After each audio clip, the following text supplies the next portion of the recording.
Então, agora a gente vai dar uma revisada no conteúdo da unidade 4, para poder a gente fazer a atividade e a prova da unidade 3.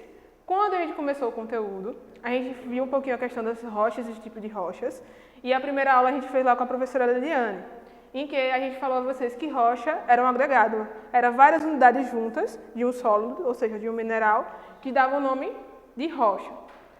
E, para entender toda essa estrutura, eu trouxe para vocês a questão das camadas, né? Que tem a crosta terrestre, que é a parte superficial, tem o manto, que é a parte de dentro, que a gente encontra o magma, e tem o núcleo, que fica mais adentro, que a gente tem o núcleo interno e o núcleo externo, né? Para a gente entender essa lógica. Então, quando eu falo do tipo de rochas, através lá da erupção vulcânica, aqui, ó, da geração do magma e da erupção vulcânica, lá no vulcão, que eu trouxe também para vocês, a gente gera essa rocha aqui, que são as rochas ígneas. Então, existem dois tipos de rocha.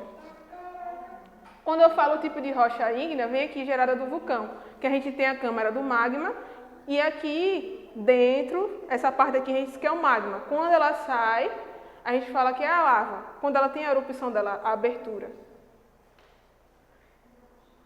Então, as rochas magmáticas ou ígneas podem acontecer de dois tipos. As extrusivas, que são as rochas vulcânicas, que vêm do resfriamento rápido, ou seja, quando ela sai, vai resfriar rápido, então a gente vai chamar de rochas extrusivas, que vem aqui o basalto.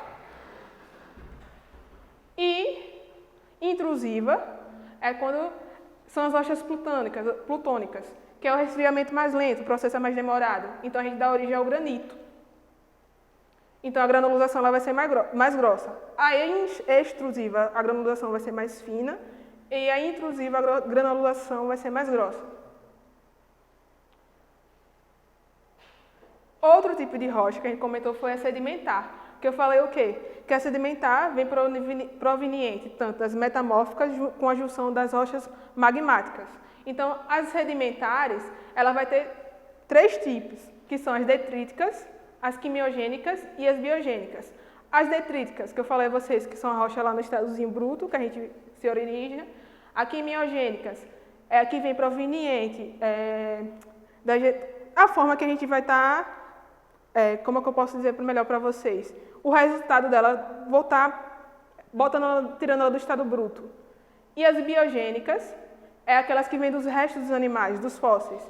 A quimiogênica, eu dei o exemplo lá da Chapada Diamantina, para melhor entender, que tem a questão lá da estrutura, que é através da água. Então, vai se formar aquela estrutura estalactites e estalactites. Então, são esses dois tipos de estrutura, que é proveniente da água. Então, biogênica proveniente dos fósseis, quimiogênica proveniente da água, e as detríticas são as rochas que estão na superfície que a gente vai dando uma modificada, né? Que a gente vem lá do resultado da junção da metamórfica e das magmáticas.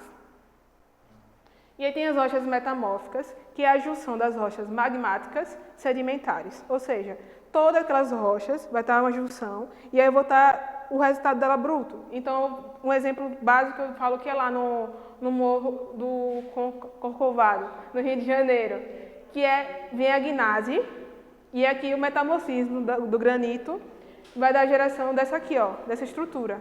Então, desse fragmento aqui, eu vou gerar isso daqui. Então, é uma transformação. A gente lembra da borboleta, a metamorfose. Por isso que dá esse nome aqui, metamórficas. E aí, foi andando o conteúdo e a gente viu lá a questão dos minerais metálicos e não metálicos. Quando eu falei para vocês, que eu pedi para vocês fazerem a experiência em casa, é que a gente pega aqui, ou seja, se a gente pegar um ímã, que ele tem um grande campo magnético, eu vou pegar um material, um componente, e eu vou ver se ele tem metal ou não. Ou seja, quando eu digo que ele é mineral metálico, é porque ele tem, dentro da sua composição, ele tem algum metal. E quando eu digo que ele não é não metálico, é porque ele não existe dentro da sua composição material metálico. Eu digo areia, a rocha, entendeu? E o ferro e o cobre já é metal. Então, eu disse a vocês que os minerais eles têm características como a cor, o traço, o brilho, a clivagem, a dureza, a reação dos ácidos.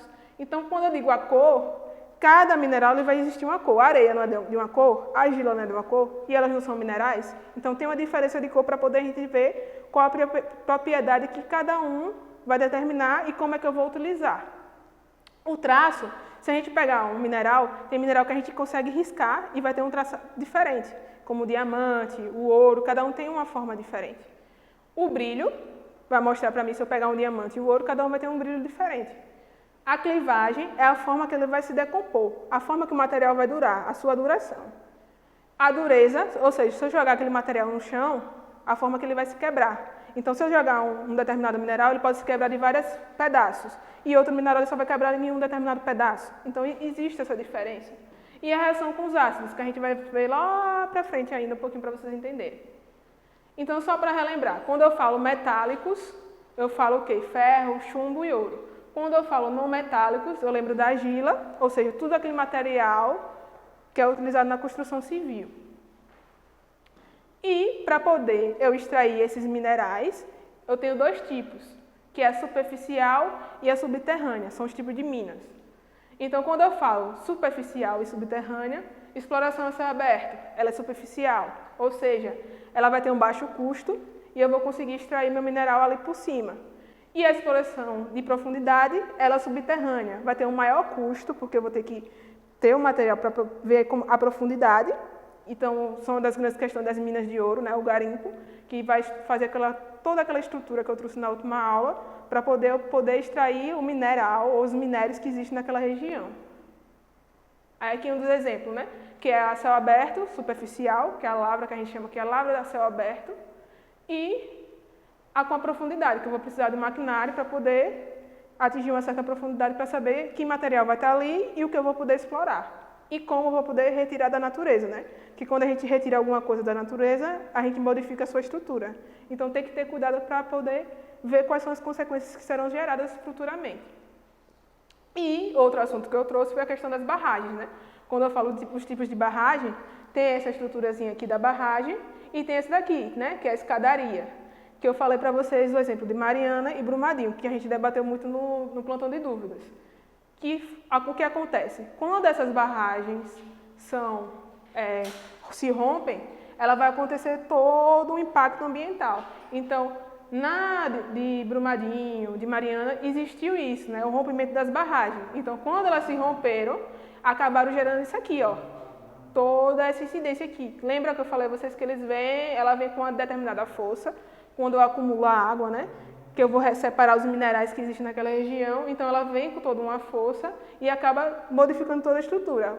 Aqui na outra imagem também acontece isso, ela vai modificar a estrutura, vai se quebrar e vai trazer toda aqueles minerais que existiam, que estavam ali na barragem, e vai acabar contaminando a vegetação que existe ao seu redor e também matando pessoas que estão trabalhando naquele determinado momento. E aí eu quero que vocês façam a atividade da página 118 a 121, para poder a gente fazer essa revisão, esse apanhado geral do conteúdo. E aí no plantão de dúvidas a gente vai debater mais um pouquinho sobre isso. E até a próxima!